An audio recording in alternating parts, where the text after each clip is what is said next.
Welcome back, ladies and gentlemen. This is the Bearable Bull here. And I feel like this is how a lot of people feel entering into the crypto market during all this volatility, during all these lawsuits, and during the SEC's wrath on the crypto industry. A lot of people just want to leave, and I don't blame you.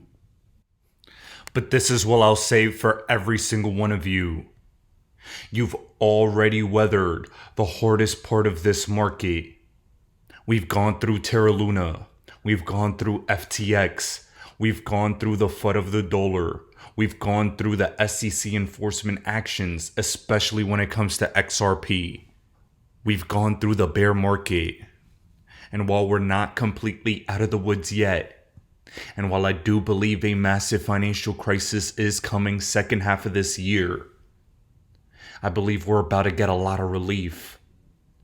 I believe we're about to get this decision that is oh so important.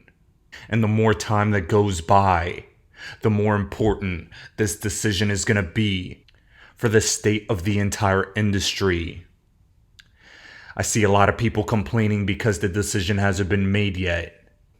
And what I'll say to all of you is the only reason it hasn't been made is because the magnitude of every detail will affect markets more than you could ever imagine. Please take a listen to John Deaton's very take on that issue. This decision gets bigger and bigger. So I just want you to think about those of you out there who are thinking about this. Why hasn't she ruled yet? What I doubt very seriously that Judge Torres has ever felt the pressure that she's feeling right now. Ripple is sending, hey, Judge, look what the judge in Voyager said. Look what the Judge Gorsuch at the Supreme Court said about fair notice. All of these things are happening after. She's getting more information. Look at the SEC's conduct. Look at Binance. Look at the CFTC. All of this stuff is happening in the background where you got guys like me saying the regulatory clarity is going to come from her. You've got the library decision. You don't think she's aware of all this? So this decision is as big of a decision that this judge has ever faced. Think about it. What other decision is as big as this decision when it comes to global trade and finance in modern history? I've said before that this case is the most significant non-fraud SEC enforcement action since 1946. So that kind of pressure, personally, I don't blame Judge Torres for being very careful of how she words this decision because A, if it goes against Ripple, she knows it's going up to a conservative court. And if it's for Ripple, she has to justify it and all those things. So just be patient. We're almost at the end. Everybody have a great night. See you next week. And ladies and gentlemen, it's so important that you recognize that this case is so significant. Every detail is being ironed out to affect generations to come. This will be the standard for at least 50 to 100 years when it comes to the crypto industry. And every single one of you need to realize the moment in history we're in. We are so early, but it's better to be years too early than 1 second too late. And here, what I'm showing all of you is a tweet from one of my clients, the Stoic Satoshi, stating, "Don't get shocked if something like this occurred." And he predicted this back March 29th before the prediction that the case was going to be resolved March 31st. He said expect a potential delay, and the lawsuit could easily start making speculators nervous to continue to hold.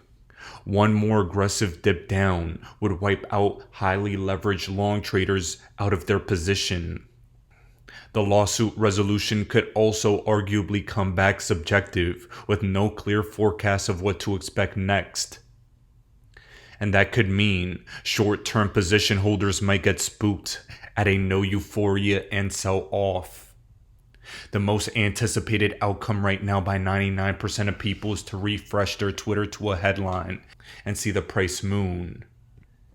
And yet today, what we're experiencing is Bitcoin under $27,500, XRP at 44 cents, and the entire crypto market tanking. But guess what?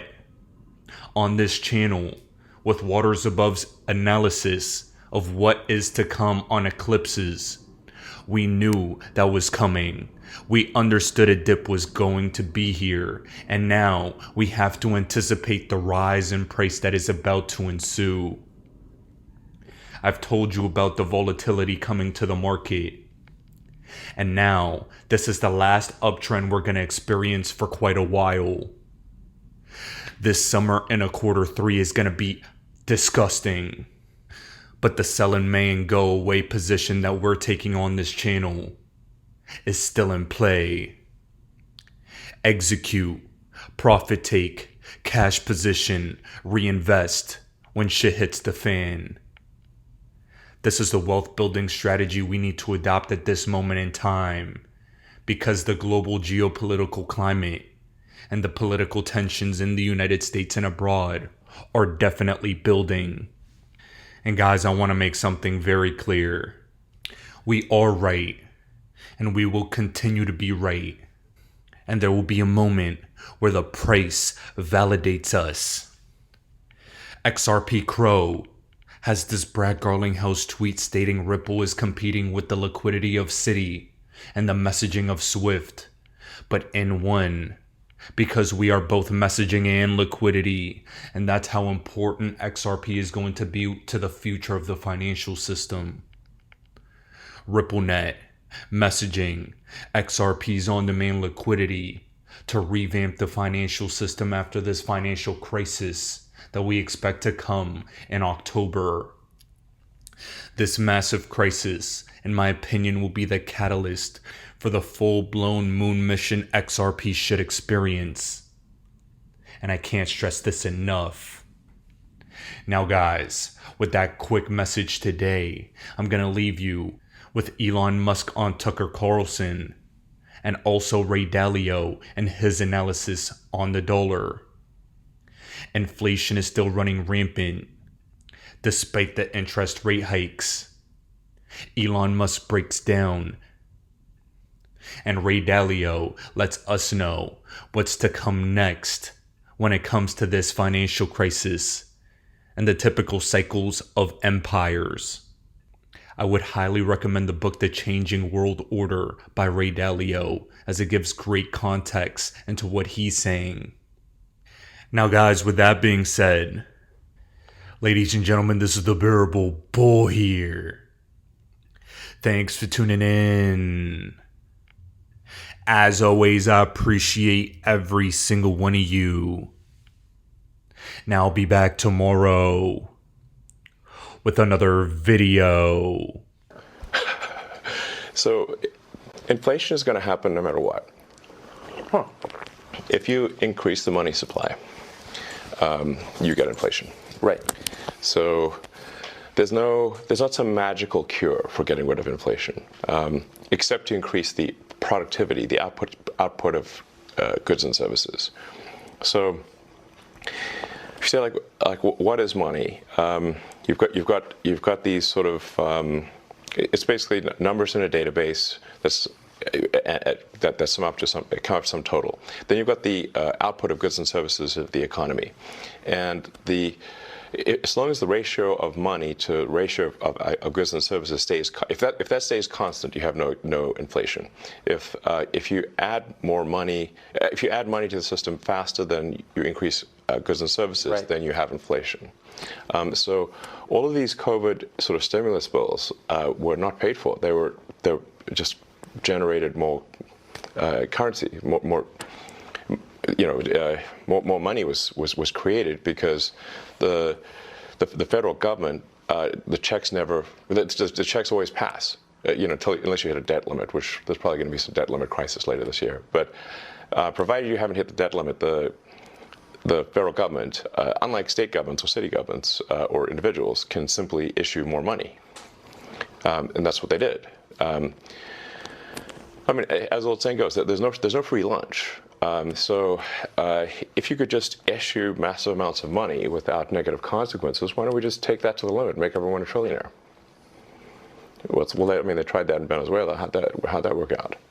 Well, they had to eat zoo animals. Right. It's not good, There's no free lunch. There's not some ability to issue money and not have inflation. Many of those kind of... The animation that you put out in conjunction with your book, Principles for Dealing with a Changing World Order, have influenced my thinking around this moment more than anyone or anything else. It makes it seem so predictable from a historical perspective when you look at that big cycle and you see how it repeats. And so as you went through the last 500 years, one thing that you make very clear in the book is that the rise and fall of empires, the rise and fall of a reserve currency, they go in this 6-cycle trend. And the part that I always find unnerving is phase 6 is basically war and collapse. And so you have that previously dominant power loses its position, loses its status as a reserve currency, and it loses it for pretty predictable reasons in the 3 forces that you were talking about in the beginning, discounting the 4th force, which I don't think in every cycle you always had, and you correct me if I'm wrong, but you didn't always have a pandemic or anything like that. But the fact that we're living in a moment right now where we have all of them. And so we've got, not only is it a moment of massive technological disruption right now, good and bad, but we've got the money printing, the meme on the internet is money printer go burr. So we've got, printing because of COVID. We've got printing coming off of printing because of the 2008 collapse.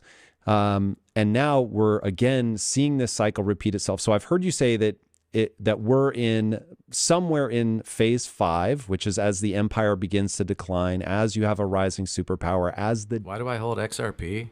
Because Ripple's the chosen one to lead the new global digital payment system, and they use XRP. In 2013, the Federal Reserve began looking for faster payments options. 2 years later, an action plan was born and a federal payments task force was created. It included one company focused on crypto, Ripple. In 2014, the World Bank and Better Than Cash Alliance, which includes the Bill and Melinda Gates Foundation, Clinton Global Initiative, and the governments of 32 countries, put out a report called The Opportunities of Digitizing Payments. 1 year later, the Better Than Cash Alliance featured one crypto company on their website, Ripple. Today, Better Than Cash Alliance and all other UN initiatives are focused on a single agenda, the Sustainable Development Goals for 2030. You can see the SDGs logo on Bill Gates' lapel, world-leading companies, the Better Than Cash Alliance website, and on the UN's official exchange, Exchange. What crypto is Exchange officially utilizing for their carbon credit solution? XRP. The world will move to a new international standard for exchanging electronic messages between financial institutions by 2025 called ISO 20022.